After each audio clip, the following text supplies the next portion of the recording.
गोंडा में भू माफियाओं ने अधिकारियों के साथ मिलकर करोड़ों का स्टैंप घोटाला किया है।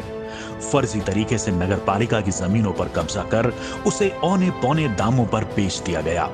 यही नहीं, वक्फ बोर्ड की जमीन को भी इन भू माफियाओं ने नहीं छोड़ा और फर्जी तरीके से वक्फ बोर्ड की जमीन का बैनामा कराकर इसकी प्लॉटिंग कर दी।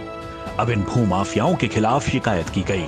शिकायतकर्ता ने जिलाधिकारी गोंडा, कमिश्नर देवी पाटन मंडल सहित सूबे के मुख्यमंत्री योगी आदित्यनाथ को पत्र लिखकर शिकायत की है, लेकिन अभी तक इन माफियाओं के खिलाफ कोई भी एक्शन नहीं लिया गया है। प्रदेश की योगी सरकार लगातार भू माफियाओं के खिलाफ एक्शन ले रही है। बड़े बड़े रसूखद्वारों द्वारा किए गए अवैध कब्जे को जेसीबी लगाकर हटाया जा रहा है, लेकिन अभी कई ऐसे भू माफिया हैं जो बिना किसी डर के सरकारी जमीनों पर कब्जा कर फर्जी तरीके से बैनामा कर दे रहे हैं। मामला गोंडा के प्रधान डाकघर के बगल ITI रोड का है, जहां भू माफियाओं ने गाटा संख्या 387 जमीन का फर्जी तरीके से बैनामा कराकर बेच दिया, जिसमें करोड़ों रुपए के राजस्व की चोरी भी की गई। इस जमीन का सर्कल रेट 27,000 रुपए प्रति वर्ग मीटर निर्धारित है, लेकिन भू माफियाओं ने पहले इसे 400 रुपए प्रति वर्ग मीटर की दर से बैनामा कर स्टैंप घोटाला किया।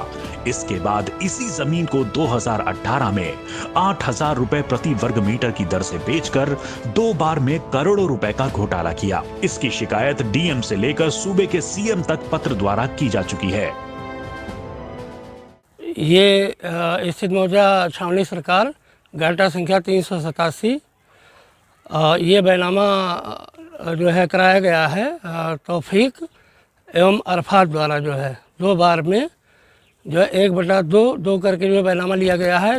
92 डिसमिल ज़मीन है और इसमें स्टाम्प जो है एक बैनामे में लगाया गया है 3,31,000 का, दूसरे में 3,31,000 का, दोनों मिला के 6,62,000 का स्टाम्प लगाया गया है, जबकि इसका जो है सर्किट रेट 27,000 रुपया वर्ग मीटर है और इसमें जो सर्किट रेट दर्शाया गया है 400 रुपया वर्ग मीटर की दर से दर्शाया गया है। और फिर तौफीक और अरफात के द्वारा अन्य लोगों को जो बैनामा किया गया है, इसमें 17 बैनामे किए गए हैं, उसमें 8,000 रुपया प्रति वर्ग मीटर दर्शाया गया है जो वहाँ का सर्किट रेट। तो इस हिसाब से इसमें जो है देखा जाए तो करोड़ों से काफ़ी ऊपर जो है ये स्टाम्प का हेरा फेरी जो है इसमें मामला आ रहा है जो है। और इसके लिए शिकायती पत्र हमने DM महोदय और जो है उप निबंधक कार्यालय, मुख्यमंत्री पोर्टल पर लगभग हर जगह इसकी शिकायत की, लेकिन कहीं से कोई इस पर जो है सुनवाई न कार्यवाही हुई आज तक। यही नहीं, इन भूमाफियाओं ने वक्फ बोर्ड की जमीन को भी फर्जी तरीके से बैनामा कराकर बेच दिया। सन 1940 में गाटा संख्या 386 की जमीन जो वक्फ बोर्ड के नाम थी, सन 1940 में गाटा संख्या 386 की जमीन जिसका मालिकाना हक सैयद बुनियाद हुसैन नामक व्यक्ति के पास था, उसने 1940 में ही ये जमीन वक्फ बोर्ड को दे दी थी। लेकिन इस जमीन को भूमाफियाओं के गैंग ने फर्जी तरीके से अपने नाम कर बेच दी। शिकायतकर्ता ने अपने शिकायती पत्र में भूमाफियाओं का नाम लेकर बताया कि गोंडा नगर पालिका के पूर्व अध्यक्ष कमरुद्दीन इस पूरे प्रकरण में शामिल हैं।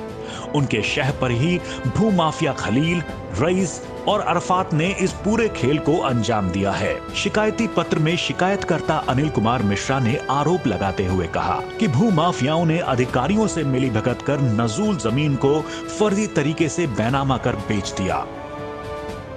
वक्फ बोर्ड की जमीन गाटा संख्या 386 स्थित मौजा छावनी सरकार, इसके लिए भी हमने शिकायती पत्र जो है दिया है अपने यहाँ मंडलायुक्त को, जिलाधिकारी महोदय को, मुख्यमंत्री जी को।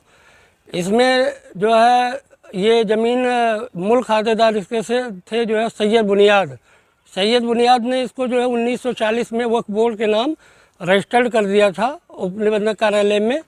और उसके बाद इसमें फर्जी अभिलेख तैयार करके जो है इसको ज़मीन को बेचा गया। इसमें फ्रीहोल्ड भी कराया गया और जो है इसमें सफ़ेद पोस्तों के मिलीभगत से इसमें तमाम निर्माण भी हो गए और जो है मार्केट इसमें बड़ी बड़ी बना दी गई है। इसकी भी हमने कई शिकायत की, लेकिन इसमें भी कोई अधिकारी ध्यान नहीं दिया आज तक। वहीं कुछ अरसा पहले नगर क्षेत्र के पथिक होटल सहित 113 दुकानें जो कि रसूखदार और विभागीय मिलीभगत से फर्जी तरीके से बनाई गई थीं, जिसे कोर्ट के आदेश के बाद प्रशासन ने ऐतिहासिक रूप देते हुए पथिक होटल सहित सभी दुकानों को गिराने का काम किया था। फिलहाल पूरे मामले की शिकायत जिले से लेकर शासन स्तर तक के अधिकारियों के साथ ही सूबे के मुख्यमंत्री योगी आदित्यनाथ से की गई है, लेकिन अभी तक कोई कार्यवाही नहीं हुई है। गोड्डा जिले में तमाम ऐसे मामले हैं जिनकी अगर सही ढंग से जांच हो तो सरकार को करोड़ों के राजस्व का फायदा होगा, साथ ही कई भूमाफिया जेल की सलाखों के पीछे होंगे। अब देखना होगा कि दोबारा फर्जी तरीके से बनाए गए निर्माण को कैसे ध्वस्त किया जाता है।